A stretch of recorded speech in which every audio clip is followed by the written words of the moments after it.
My friends and students, आप सभी को नमस्कार। आई होप आप बहुत ज़्यादा खुश होंगे। तो आज हम बात करने वाले हैं डीएनए के बारे में। आपने कई बार मूवीज में या क्राइम पेट्रोल में या जो सीआईडी वगैरह जो सीरियल आते हैं उसमें बहुत बार ये सुना होगा कि उसका फलाने आदमी का डीएनए टेस्ट होगा, या एक आदमी पकड़ रखा है पुलिस ने और उसका डीएनए टेस्ट होना बाकी है। जैसे ही उसके डीएनए टेस्ट की रिपोर्ट आ जाएगी तो जो कातिल है उसको तुरंत पकड़ लिया जाएगा।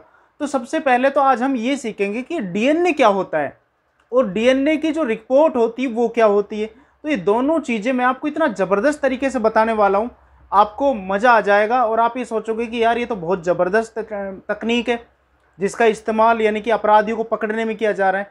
तो सबसे पहले हम डीएनए को देखते हैं, डीएनए क्या है और इसे कैसे दुनिया में आया था और किसने इसको खोजा था, ये चीज़ें मैं आपको बताऊंगा। तो देखिए सबसे पहले मेरे साथ। तो भाई डीएनए का पूरा नाम है डीऑक्सी राइबो न्यूक्लिक एसिड, इसका पूरा नाम है। ये आपने छोटी क्लास में पढ़ा होगा, छठी सातवीं आठवीं। डीएनए का फुल फॉर्म छठी क्लास से शुरू हो जाती है, तो ये आपने पढ़ा होगा DNA deoxy ribo nucleic acid होता है। न्यूक्लिक एसिड क्यों कहते हैं इसको?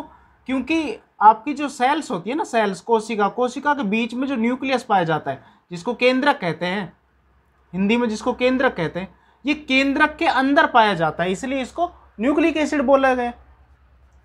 इसकी जो नेचर होती है प्रकृति में ये एसिडिक है, यानी कि अम्लीय माध्यम में होता है आपके शरीर में। ये भाई फ्रेडरिक मिसर नाम का एक वैज्ञानिक था और ये क्या कर रहा था, बेसिकली एक डॉक्टर था ये अमेरिका का, और ये किसी आदमी के ब्लड में यानी कि उसके बस बन गई थी, जो मवाद होती है वो पड़ गई थी उसके शरीर में, उसके कोई घाव बना था और उस घाव में मवाद पड़ गई थी। तो उसमें वो चेक कर रहा था, तो उसने कोई एक विशेष चीज़ नोट की उसने, तो उस पस सेल में इसने डिस्कवर किया था फ्रेडरिक मिसर ने। लेकिन उसको ये नहीं पता था कि ये डीएनए है, इसलिए उसको क्या नाम दिया, क्योंकि ये न्यूक्लियस में देखा गया था इसलिए उसने उसको न्यूक्लियन कह दिया कि भाई ये न्यूक्लियन है, ये संरचना जो दिखाई दे रही है वो न्यूक्लियन है। और इसको 1869 में देखा गया था, डिस्कवर किया गया था फ्रेडरिक मिसर के द्वारा। फिर बाद में भाई 1881 में फिर वैज्ञानिक आया जिसका नाम था अल्ब्रेक्ट कोसेल। इन्होंने ये कहा कि भाई ये डीएनए है, ये न्यूक्लियन नहीं, ये डीएनए होता है। तो डीएनए इन्होंने इसका नाम दिया। आपके शरीर की लंबाई यानी कि मनुष्य के जो शरीर होता है उसकी जो डीएनए होता है उसकी बॉडी में, अगर उसको सबको इकट्ठा कर दिया जाए तो जो टोटल लेंथ बनेगी वो बनेगी 2.2 मीटर। मनुष्य के शरीर के डीएनए की लंबाई कितनी है? 2.2 मीटर। और भाई वाटसन और क्रिक दो वैज्ञानिक थे जिन्होंने ये बताया कि जो डीएनए होता है वो डबल स्टैंडर्ड होता है। डबल स्टैंडर्ड का मतलब क्या होता है? देखो, जो डीएनए की बेसिक स्ट्रक्चर होती है वो आप ऐसे पढ़ते हो किताबों में,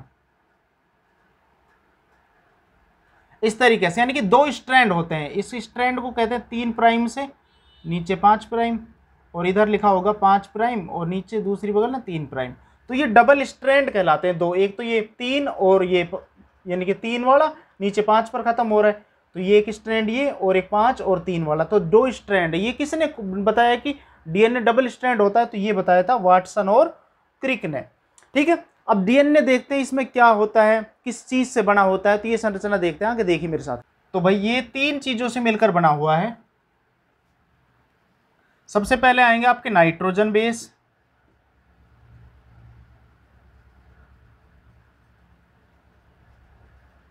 दूसरा आएगा भाई आपका पेंटोज शुगर,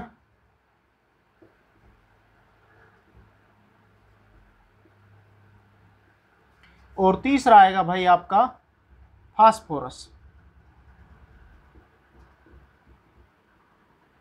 इन 3 चीज़ों से आपका डीएनए है वो मिलकर बना हुआ है। अब आप में मैं बताऊं, इसमें जो नाइट्रोजन बेस होते हैं वो 2 तरह के होते हैं, यानी कि 2 तरह के नाइट्रोजन बेस हैं। एक होते हैं प्यूरीन और दूसरे होंगे भाई पिरिमिडीन।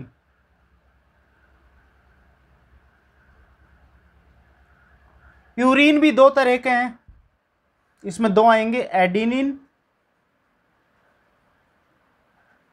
इसको ए से रिप्रेजेंट करेंगे, और दूसरा आएगा ग्वानिन,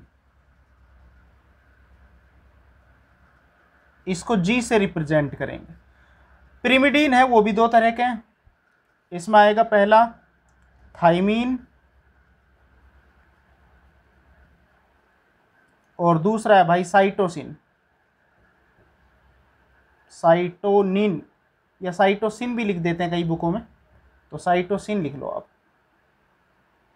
इसको टी से रिप्रेजेंट करेंगे और इसको करेंगे आप सी से।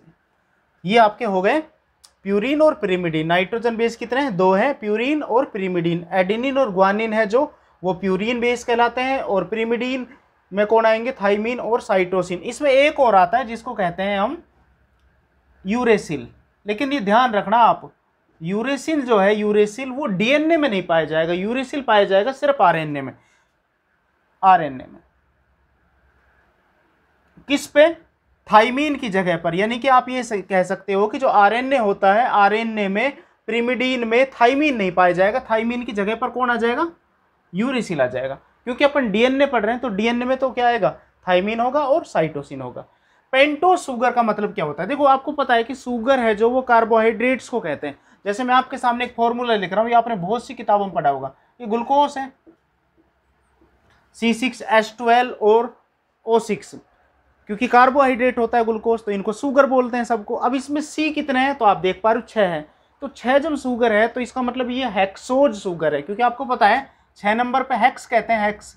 तो इसका मतलब ये हेक्सोज शुगर है। तो इसका मतलब इसमें C की जगह पर कितना होगा? पेंट, यानी कि 5 होगा। तो पेंटो शुगर का मतलब जिसमें कार्बन 5 हो उसको क्या बोलते हैं? पेंटो शुगर। और भाई फास्फोरस आपको पता है ये P या PO4 कह सकते हो, ग्रुप में लेते हो। तो इन चीजों से मिलकर आपका डीएनए है जो बना हुआ है। अब मैं आपको बताऊं, ये जो तीनों होते हैं ना, नाइट्रोजन बेस, पेंटो शुगर और फास्फोरस, अगर इन तीनों को मिलकर पढ़ें हम तो ये कहलाते हैं न्यूक्लियोटाइड। क्या कहलाएंगे? न्यूक्लियोटाइड। अगर इन तीनों को पढ़ा जाए, यानी कि नाइट्रोजन बेस, पेंटो शुगर और फास्फोरस है, वो क्या कहलाते हैं? न्यूक्लियोटाइड। और हम सिर्फ अगर इन दोनों को पढ़ते हैं, यानी कि ये ले सकते हैं नाइट्रोजन बेस और पेंटो शुगर को अगर हम लेते हैं तो ये कहलाते हैं भाई न्यूक्लियोसाइड। थोड़ा नाम याद रखोगे, पेपर में बहुत बार आता है, न्यूक्लियोसाइड। तो न्यूक्लियोसाइड और न्यूक्लियोटाइड में क्या फर्क हो गया? डीएनए में नाइट्रोजन बेस और पेंटो शुगर दोनों मिलकर तो न्यूक्लियोसाइड कहलाते हैं, और नाइट्रोजन बेस, पेंटो शुगर और फास्फोरस तीनों मिलकर न्यूक्लियोटाइड कहलाते हैं। अब देखते हैं डीएनए की जो स्ट्रक्चर है वो कैसे होती है, यानी कि डबल स्टैंडर्ड जो स्ट्रक्चर है वो कैसे बनती है। तो देखिए, देखो बुक में जो स्ट्रक्चर आप देखते हो वो थोड़ी डिफरेंट होती है, वो इस तरह की होती है। आप देखो ऐसे बनी होगी, ऐसे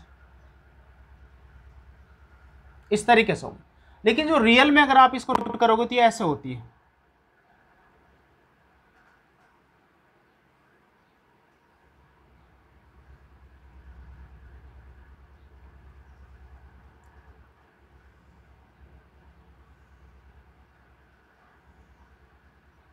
इस तरीके से। मतलब मेरे कहने का मतलब क्या है कि आपको इसमें ये दोनों स्ट्रैंड है वो एक दूसरे के ऊपर से आते हुए दिखाई दे रहे हैं, लेकिन ऐसा नहीं होता है। वो ऐसा होता है जैसे रिबन होता है ना, रिबन रिबन की जैसे होती है। जैसे रिबन आया, फिर नीचे से मुड़ गया, रिबन गया तो उधर से मुड़ गया। कहने का मतलब ये ऊपर से नहीं है, साइड में से मुड़ा हुआ है, नीचे से आ रहा है इसके, फिर इधर से मुड़ गया ये, फिर ऐसे मुड़ गया, फिर ऐसे मुड़ गया। इस तरह से जो डीएनए की स्ट्रक्चर है वो होती है। तो इसमें डबल स्टैंड होते हैं, इस तरफ 5 प्राइम, और 5 प्राइम को आपने स्टार्ट किया तो वो नीचे 3 प्राइम पर खत्म होगा, और भाई 3 प्राइम ऊपर ले लेते हैं तो नीचे क्या हो जाएगा? 5 प्राइम हो जाएगा। अब इनके बीच में लगे होते हैं नाइट्रोजन बेस। यहां पर जैसे एडेनिन आएगा तो इधर मिलेगा थाइमीन, ग्वानिन होगा तो साइटोसिन। ध्यान रखना ये, फिर A, T, G, C, फिर इसमें सेम ऐसे ही। और इस तरीके से ये नाइट्रोजन बेस यहाँ पर जुड़े हुए होते हैं। देखो ध्यान रखना आप, पूरी दुनिया में 99.9% जो लोग हैं उनका जो डीएनए की बनावट होती है वो सेम होती है सबकी, यानी कि किसी का भी डीएनए वो डिफरेंट से नहीं है। फिर आप कहते हो कि सर फिर डीएनए सबका सेम है तो फिर पकड़ते कैसे अपराधियों को? तो क्या होता है, जो ये सीक्वेंस आती है ना, सीक्वेंस जैसे इसमें आप देख पा रहे हो AG, फिर दोबारा क्या आ गया AG, फिर मान लो यहाँ पर भी आ गए A, और यहाँ G, यहाँ T आ गए या C आ गए। तो ये रिपीट कितनी बार हो रहा है, यानी कि AG, फिर दोबारा 2 बार, फिर एक बार हो गया 3 बार। तो ये रिपीटिंग जो सीक्वेंस चलती है ना, ये सबकी बॉडी में अलग अलग है, इसी से वो पकड़ते हैं। इनको बोलते हैं VNTR। ये जो रिपीटिंग सीक्वेंस होती है इनको क्या बोलेंगे? VNTR। VNTR का मतलब क्या होता है भाई? Variable number tandem repeats. Variable number tandem repeats VNTR कहलाते हैं। क्या मतलब है इसका, कि जो सबका जो पूरी दुनिया में ज़्यादातर जो लोग होते हैं, यानी कि 99% जो लोगों के DNA की जो बनावट है वो समान होती है, लेकिन जो DNA में जो नाइट्रोजन बेस की जो सीक्वेंस पाई जाती है वो सबके उसमें रिपीटिंग जो सीक्वेंस है वो सबके DNA की अलग अलग होती है। और इसको क्या बोलेंगे, इसको बोलेंगे अपन VNTR। ये दो तरह के जो DNA होते हैं। एक और शब्द आप यूज करोगे कई बार, सैटेलाइट DNA क्या होता है, तो ये भी आप ध्यान रखोगे। सैटेलाइट DNA का मतलब भी भाई यही होगा कि जो अलग DNA है ना, दो तरह का DNA, सैटेलाइट और दूसरा होता है बल्क DNA। बल्क DNA और सैटेलाइट DNA। तो बल्क DNA तो वो जो मैं बता रहा हूँ आपको, 99% जो लोग हैं उनका DNA वो समान होता है, तो वो तो बल्क DNA कहलाता है। और सैटेलाइट क्या, मात्र 1% या 1 से भी कम % जो DNA है वो सबका अलग अलग होता है, यानी कि उनकी बनावट भी अलग अलग है, तो उसको क्या बोलते हैं, सैटेलाइट DNA उसको कहा जाता है। तो ये था DNA के बारे में नॉलेज, यानी कि आप DNA के बारे में जो जानकारी प्राप्त करना चाह रहे थे वो इसके बारे में आपको बता चुका हूँ। अब आगे मैं आपको बताऊंगा कि DNA फिंगरप्रिंटिंग एक ऐसा प्रोसेस है जिसमें किसी भी अपराधी को हम पकड़ सकते हैं, तो वो क्या है, तो अगला जो वीडियो आएगा उसमें मैं आपको बताऊंगा। आई होप ये आपको पसंद आया होगा, मुझे ज़रूर बताइए कमेंट करके। बहुत बहुत शुक्रिया आपका।